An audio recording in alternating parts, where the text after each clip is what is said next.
Welcome to Uncommon Knowledge. I'm Peter Robinson. Joining me today, economist Thomas Sowell of the Hoover Institution, the author of such classics as Basic Economics and The Vision of the Anointed. By the way, The Vision of the Anointed explains everything. It is a truly great book. When I call that one a classic, I really do mean it. Author of such classics as The Vision of the Anointed, Dr. Sowell has most recently published Economic Facts and Fallacies, several topics from which we will now be discussing. Men and Women, from Economic Facts and Fallacies. I'm quoting you to yourself, Tom.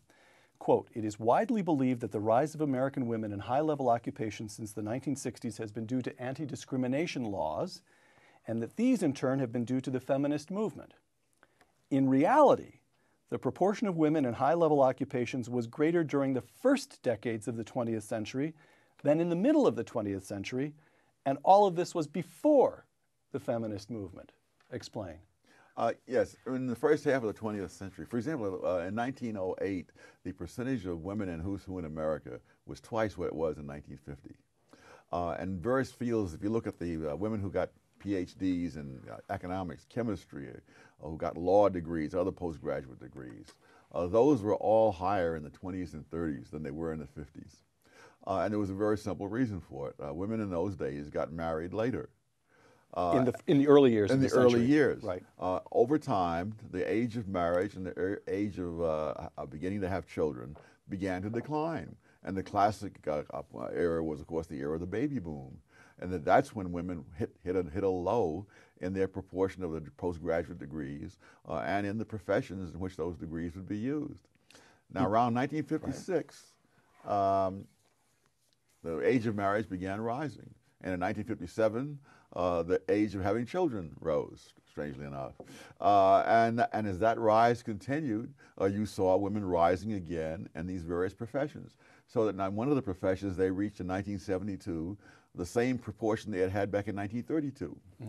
And as the age of marriage kept rising and as the number of children kept falling, women went on to higher and higher levels. Now, the people on the other side say the opposite by the simple expedient of looking as if the world began in 1960. They ignore all the rest of that, and they say it's all due to the feminist movement, to anti-discrimination laws, and so forth. Well, you're right. I'm going to quote you again. "Among the many factors which influence male-female economic differences, the most elusive is employer discrimination."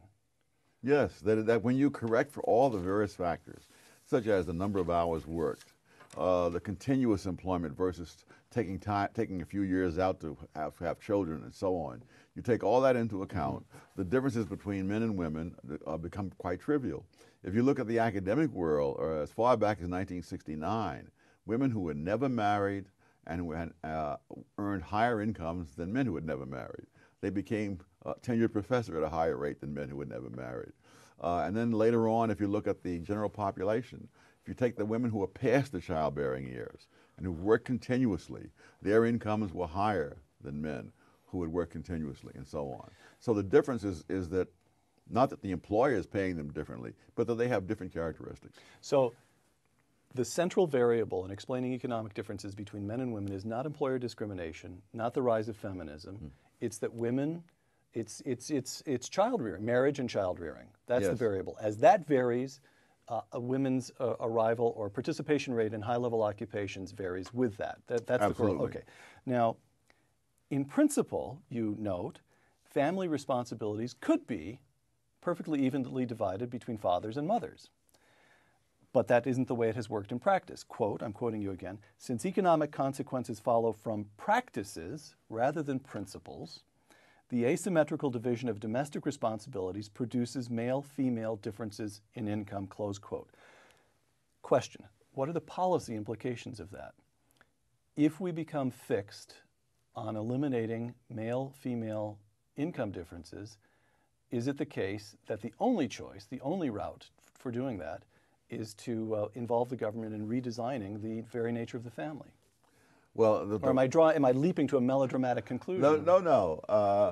Yeah, and logically that's certainly true. However, not all domestic responsibilities can be shared equally, such as having babies, which is not an inconsequential thing since the existence of the human race depends on it.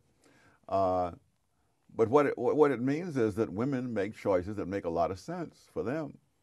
For example, the choice of occupations, that women tend not to go into occupations in which there's a very high rate of obsolescence. I mean, and if you're a computer engineer and you take 5 years out to have a child and have the child up to the age where you can put him in daycare, well, my gosh, the world has changed. Your job is gone. You'd have to start way back. On the other hand, if you become a librarian, you become a teacher, other occupations like that, then you can take your 5 years off, come back, and pick up pretty much where you left off. Right. Income facts and fallacies. You deal with a number of topics in Economic Facts and Fallacies about fallacies concerning income inequality, and so forth. Let's take three: income stagnation, executive pay, and social mobility. Income stagnation. You quote disapprovingly this assertion in the Washington Post: the incomes of most American households have remained stubbornly flat over the past 3 decades. And I say you quote that, and then you go on to demolish that. Would you demolish it for us, please? That statement, as it's made, has some semblance of validity. But the problem is you're talking about households rather than about flesh and blood human beings. One of the real fallacies that runs through a lot of talk about income is confusing statistical categories with actual flesh and blood people. Households are of different sizes. They vary over time. They vary from one group to another. They vary from one income level to another. So, for example, there are 39 million people in the bottom 20% of households and 64 million in the top 20%. So you're saying, yes, 24 million additional people do tend to have more money. The household thing is really a tip-off, I think. Whenever I see somebody quoting household income, he's trying to make things look bad. You know, it's as simple as that. All right. Yes. All right. There's a rule of life. Yes. For example, over a period of about 30 years, the household income rose by only 6%. Over those same years, per capita income rose by 51%, because the number of people per household was declining all the while. I see. And when you're comparing income brackets, the number of working people in the top 20% is some multiple of the number of working people in the bottom 20%. I see. So this notion that society is a layer cake divided into quintiles it's even quintiles is just wrong. You can do it by category, but that's not doing it by people. Right. Okay. Executive pay. One of the most popular, I'm quoting you, one of the most popular and fallacious explanations of the very high salaries of corporate executives is greed. Now, why is that a fallacious explanation? Because you could become the greediest person in the world, and it would not raise your income by one dime. I've tried it, actually, and it hasn't raised my income. So the question, what's the correct analytical point of departure for examining executive pay, then? The question is not why they accept this money, but why other people are offering it to them. Right, all right. And that's a matter of competition. Now, some people argue, you see, that you have these various boards on the corporation who are very generous in handing out the stockholders' money to the executives, and that's why they get these high salaries. Right. Now, if you wanted to actually test that against anything, you would say, all right, there are some corporations which are not owned by thousands of stockholders, owned by 2 or 3 huge financial companies, which have highly paid analysts to Yes. monitor exactly what's going on. Yes. All right. No, that's where the corporate CEOs get the highest pay of all. These people are, they have billions of dollars of their own money at stake, and they're not going to be penny wise and pound foolish to try to get someone for the lowest price. If the guy is the guy who's going to protect their billions, they'll throw him $100 million and consider it's nothing. Okay. Social mobility. Again, this is a passage you quote disapprovingly. It comes from the New York Times, so it does. They know how to write in an oracular fashion. It does sound as if they just come from interviewing God, and Yes, this is what He told them. It does sort of simply sound true. Quote: merit has replaced. This is talking about social mobility, class distinctions, and so forth. Merit has replaced the old system of inherited privilege. We begin with good news. However, it's the New York Times, so we will end with bad news. But merit, it turns out, is at least partly class-based. Parents with money, education, and connections cultivate in their children the habits that the meritocracy rewards. So even though we've replaced inherited privilege with meritocracy, now we discover that merit is inherited. Now, it does sound plausible. What's wrong with that as a matter of analysis? I can think of a number of heiresses and bimbos who would be an argument to the contrary, but I won't go that route. First of all, people aren't paid for merit. They're paid for productivity. You know, someone who had all kinds of handicaps to overcome, you know, might have a tremendous amount of merit just to end up as a trained carpenter. Right. And somebody who was born with a silver spoon in his mouth, sent to the finest schools that money could buy, may have no greater merit in becoming a brain surgeon. But that's not the point. The question is whether the brain surgeon's productivity is greater than that of the carpenter. So merit is really not part of it. But the other thing is that the question is, what are you trying to end up with? Are you trying to end up with the best qualified people doing the job or not? I mean, if I have to have brain surgery, and I'm told that the guy who's going to perform the brain surgery is the world's greatest brain surgeon, but he was born with a silver spoon in his mouth and had every privilege, and might have said, no, give me somebody, you know, who had to fight his way up and who had just barely made the cutoff. Well, suppose I don't know what the New York Times writer had in mind, but suppose I argue, let's follow the duty of charity and assume that what the New York Times reporter has in mind is a just society. Maybe let's suppose that what they want is a just society. And that is simply not useful in analyzing social mobility? No. It's not? No. It depends on what notion of justice you have. If you mean by justice treating everybody alike, we can go there. If you mean a society in which everyone has equal probabilities, not equal opportunities, equal probability of succeeding, I find that virtually inconceivable. There are so many thousands of factors at work that I find it hard to even imagine how all those factors could work out the same for everybody. And now what about equal opportunity? Equal opportunity, yes. But you see, you can have a society of equal opportunity. One kid's family sits around at dinner time and talks about sports, and the other kid's family sits around at dinner time and talks about science. And they do that for 20 years. And now they have an equal opportunity to get into Harvard. Who do you think is most likely to make it?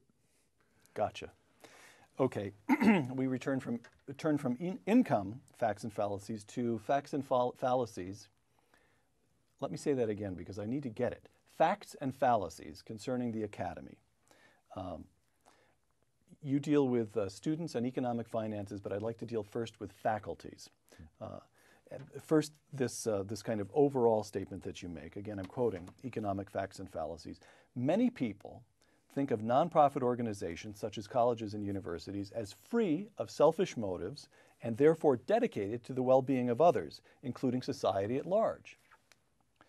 This reminds me of the opening scene in the movie Animal House, where the camera pans across the campus and finds the statue of the founder of the campus and goes down to the base where the words are inscribed, knowledge is good, good for all of us. That assumption is seldom subjected to empirical tests, nor does it survive such tests very well when it is. Close quote. Explain. Well, one of the things that happens when you have faculty tenure is that the faculty can run the university for its own best interest, regardless of what that does to students. For one simple thing, the faculty tend to arrange the classes so that they will fit into convenient times for them. I mean, I don't exempt myself. When I was teaching and the department secretary would say, when do you want to have your classes? I would say, after the morning rush hour and before the evening rush hour. Apparently, I wasn't alone. And so you have all these classes crammed in between 10 a.m. and 2 p.m., and many students are unable to get the classes they need and the sequence they need in order to graduate on time. But the faculty, as convenience, trumps all that. There was what the provost at Stanford was saying last year, that we have all kinds of empty classrooms most of the time, and then that means you have to build more buildings in order to at tens of millions of dollars per building. That's right. To build the capacity just for between 10 and 2. That's right. That's right. Now, not however that you are disdainful of the principle of faculty self-governance, which you write is central to the operation of an academic institution. But in areas outside their expertise, including areas in which there is no such thing as expertise, Professors can simply indulge their personal prejudices at no cost to themselves. What do you mean by expertise and areas in which there's no such thing as expertise? Well, for example, in chemistry, there's obviously expertise. There's no way that even on a small college, there's any dean or president can know who ought to be teaching chemistry and what courses, chemistry, physics, math, economics, et cetera, et cetera. So the only sensible... That's left to the chemistry department. Yeah, and the physics and the math and economics and so on. But due to so-called faculty self-governance, they also have decision-making power over things in which it's just a matter of personal choice, such as ROTC. I don't know why some professor of French literature should be an authority on whether or not there should be ROTC on campus. All right. You write about grade inflation and faculties. What's the connection? Oh, it's much easier on the professor if he has soft grades. My goodness, no one to complain, no one to take up his time, no one to create an unpleasantness, and you know, it makes the administration happy, it makes the students happy, and if the professor doesn't care, it makes him happy. So you give every student an A, and nobody even bothers to ask for office hours for That's you. right. Gotcha. That's right. All right. Now here's kind of the question. Your argument here as regards faculty is that endowments, tenure, the continued giving from loyal and largely unquestioning alumni, all of these insulate them from what we might otherwise consider market forces, the market being the marketplace for education, and the customers would be the tuition-paying students, right? Okay. And yet, as you yourself say, you yourself make a large point of this, American universities are routinely ranked the best in the world. How can this be? Oh, they're the best in the world at what they do. And what they do is research. Okay. When I was Actually, go ahead. When I was a tenured faculty member at UCLA, I used to love these discussions when someone was up with the up or out decision to make. Should he be promoted to tenure or should he be let go and so on? And you'd go around the room and I'd say, oh, the man is a terrible teacher. He doesn't do this, he doesn't do that. They'd go on, I'd listen to all this. And in the end, they'd vote him tenured.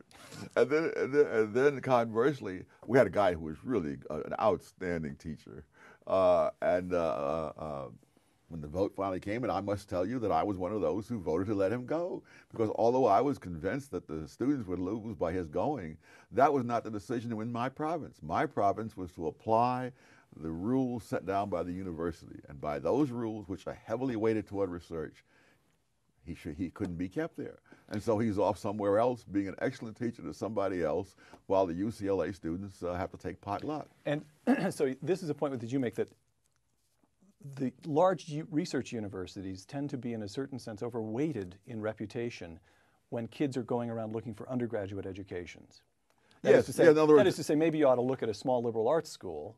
It may not be as famous. It may not have a world ranking, but that's because they're not doing research in particle physics. They may actually have the best physics department for teaching 19 and 20, right? Absolutely. In fact, the data show that if you look at the colleges whose students go on to receive the PhDs the most, you find all kinds of schools you never heard of outdoing Harvard and Yale. Grinnell, for example, Grinnell, right. Higher percentage of the people there.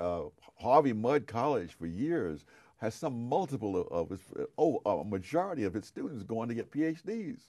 That's not true at any of the Ivy League schools. Okay. Facts and fallacies concerning the academy. We've talked about faculty. I'd like to turn to students and academic finances. Students. One of the biggest fallacies, I'm quoting you again, is that attendance at big-name colleges and universities is virtually essential for reaching the top later in life. Kill yourself to get into Harvard because that's the golden road to the top at Goldman Sachs or General Electric. But it's not true? Well, no. An actual study was done of the CEOs of the top 50 corporations in America. Only 4 of them had Ivy League degrees. 2 of them had no degrees at all. Some went to community. So an Ivy League degree is only twice as good as no degree. That's one way of looking at it. All right, academic finances. This is, by the way, this is quite subversive, this one that I'm about to read here. Academic institutions often make the argument, I'm quoting you again, that their costs for educating a student are greater than the price they charge as tuition, which some take as a sign of the altruism of a nonprofit institution. But Since teaching is one of the joint products of an academic institution along with research and other activities, the meaning of such a statement is elusive. Close quote. Yes. This is one of the routine statements of higher education in America. No matter what we charge you for tuition, it's only a small portion of the total cost of giving you an education. Yes. You're saying it's untrue, or you're saying it's simply an incoherent statement? It's an incoherent statement. It's like saying, what is the average cost of bacon? There is no average cost of bacon. Bacon is produced jointly with ham, pork chops, and pigskin. There's the cost of the pig, and any further division is meaningless. I mean, when I worked for AT&T, they had a huge book which broke down the cost of a telephone. And they showed it to me the first day, and I said, since there's no such thing as the average cost of a joint product, I will never have occasion to open that book. And the whole time I was there, it sat there and gathered dust. You have won Mr. Congeniality Awards throughout your life, haven't you, Tom? Now, query, how is it the case that across the academic scene, landscape in this country, tuitions have tended to rise at faster than any measure of the cost of living? They've risen faster than inflation. Why is that the case? Partly it's because the government subsidizes. I remember years ago talking to the president of a small college who said to me that if we were to keep tuition affordable, we would lose millions of dollars in government money every year, because the government has a formula, and if the tuition is within your range, then you don't get the government help. But if it's above the range, you do. Well, heavens, you know, the presidents of colleges can do arithmetic, and they know that the way to do it is to raise the tuition to unaffordable levels. Then the government brings in the millions. Now, let me try an argument to see how persuasive you find it, and that is the rising productivity of labor. So that a faculty, name the position, teacher in English, chemistry, physics, as technology has permitted American labor to become more and more and more and more productive, even though the English teacher is doing the same thing that he or she did today that he or she did 20 years ago and 30 years ago and 50 years ago. English is actually a good example here because it's relatively unchanging. You're teaching Shakespeare today as Shakespeare was taught a long time ago. Nevertheless, it's a matter of the marketplace. Institutions have to pay more to hire that labor, that professor, precisely because wage rates throughout the opportunity cost. If they're not an English teacher, they could go to work for Intel, presumably. So the rising wage rates in the economy drive up costs in the academy. That's You one gonna buy theory. it? No. I thought it was pretty good. One of the things that happens is that over time, more and more emphasis is put on research.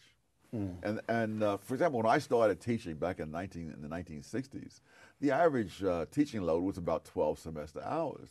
Today, that's considered backbreaking work. That was Cornell when you first? No, it was Douglas College at Rutgers University, and that was common. Now today, it's 6 semester hours. You've got to hire twice as many professors to teach the same number of courses. And that may be carried on the books as a teaching expense, is in fact a research expense, because the reason you have to do that is because you expect these guys to be grinding out these articles and books. Okay. Last comment on question on academic costs. Senator Obama has proposed a $4,000 a year refundable tax credit, refundable tuition tax credit for every year of college. You like that idea? Not particularly. All right. On to. I wouldn't be surprised if tuition didn't go up by $4,000. The minute that was enacted. All right. Or soon thereafter. All right. Facts and fallacies concerning race. The black family, quote, quoting you again, some of the most basic beliefs and assumptions about the black family are demonstrably fallacious, including the assumption that current fatherless families so prevalent among contemporary blacks are, quote, a legacy of slavery, close quote. Explain that one. Because the proportion of black kids who were raised in two-parent families was higher under slavery and for generations thereafter than today. That percentage was, go back to 1930 or 40, wasn't half the proportion of blacks being raised by single parents as there is today. Now, if slavery was the reason, why are these generations closer to slavery? And even under slavery itself, why were they raising their kids in two-parent families and they're not today? Okay, now, well, let me try an argument on you. And the notion there is that what is a legacy of slavery is somewhat weaker, demonstrably weaker, of family bonds. So that, yes, the black family is more intact in past decades than it is today. So was the white family. And as we get these strange social solvents of the 1960s that seem to weaken family bonds, they weaken bonds among the white families, but they devastate family bonds among blacks, precisely because they're weaker in the first place, and that is the legacy of slavery. What do you make of that one? Not much. I'm trying hard here. Well, I give you E for effort. It also depends on the level of income. That is, you're not going to be able to, someone who's in a position to go on to college, you know, and has a very good chance of becoming an engineer or something of that sort.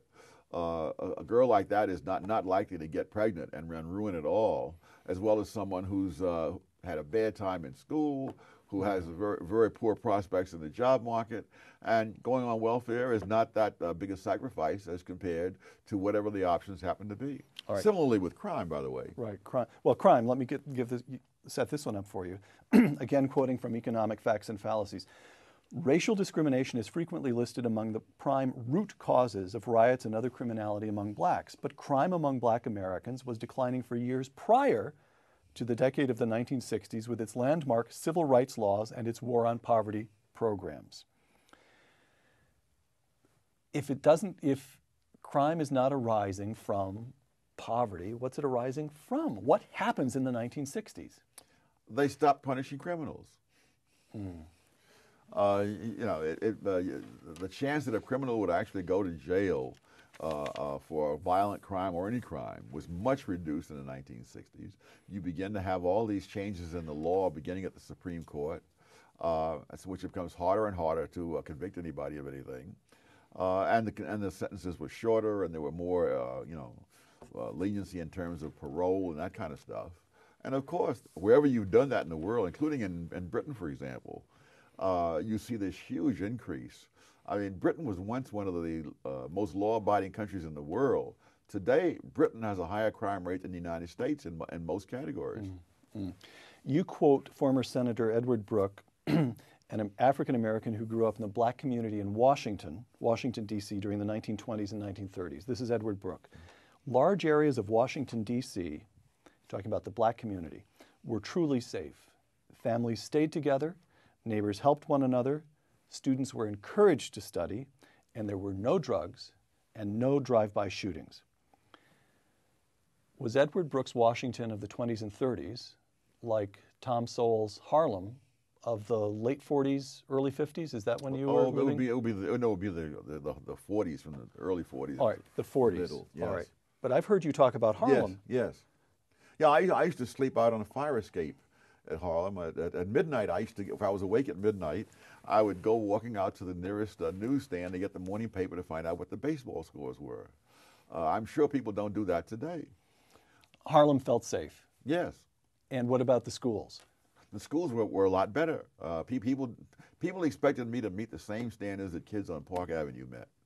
Now that was undoubtedly unjust, but between that injustice and spending the rest of your life paying back for a poor education to begin with, I'll go with that injustice. All right.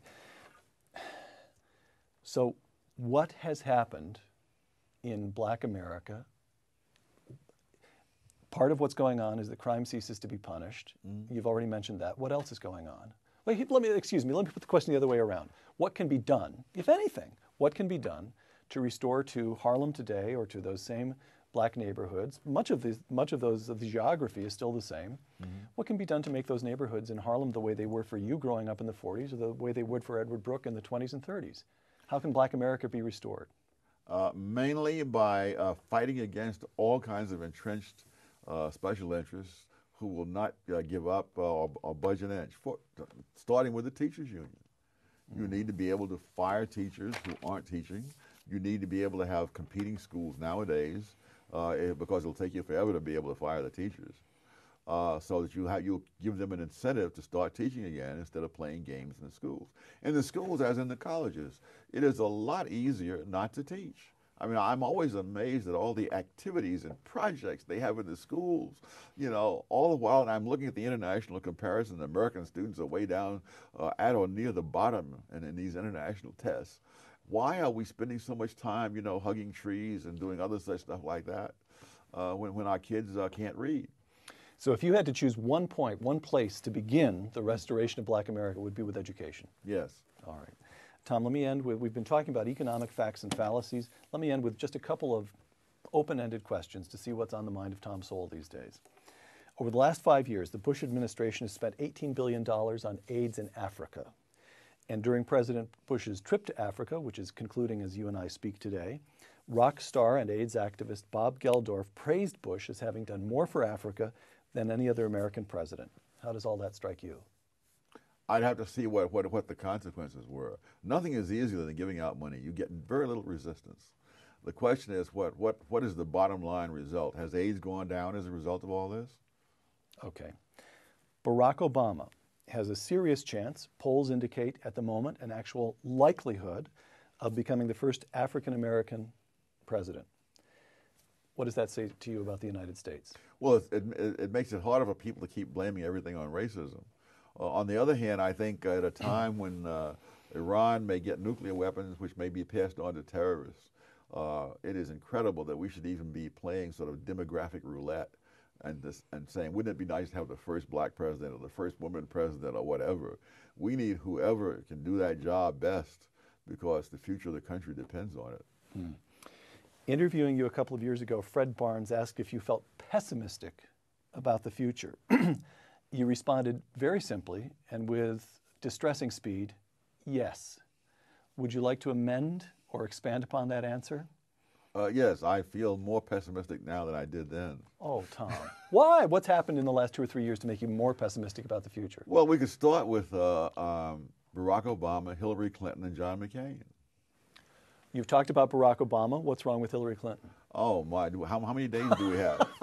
Take the top 2 or 3 characteristics. An utterly cynical person.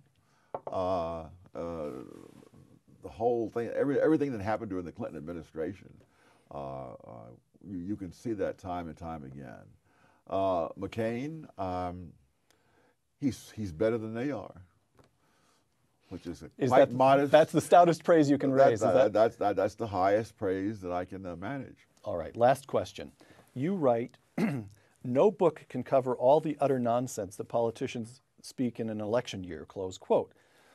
Would you care to name one piece of nonsense that you didn't get the chance to cover in Economic Facts and Fallacies that you consider especially dangerous or annoying? The notion of that what we cannot afford in terms of medical care as 300 million Americans paying directly, we can somehow afford sending the same money through the government and paying for a government bureaucracy on top of all the other costs of medical care. Dr. Thomas Sowell, thank you very much. For Uncommon Knowledge, I'm Peter Robinson at the Hoover Institution. Thanks for joining us.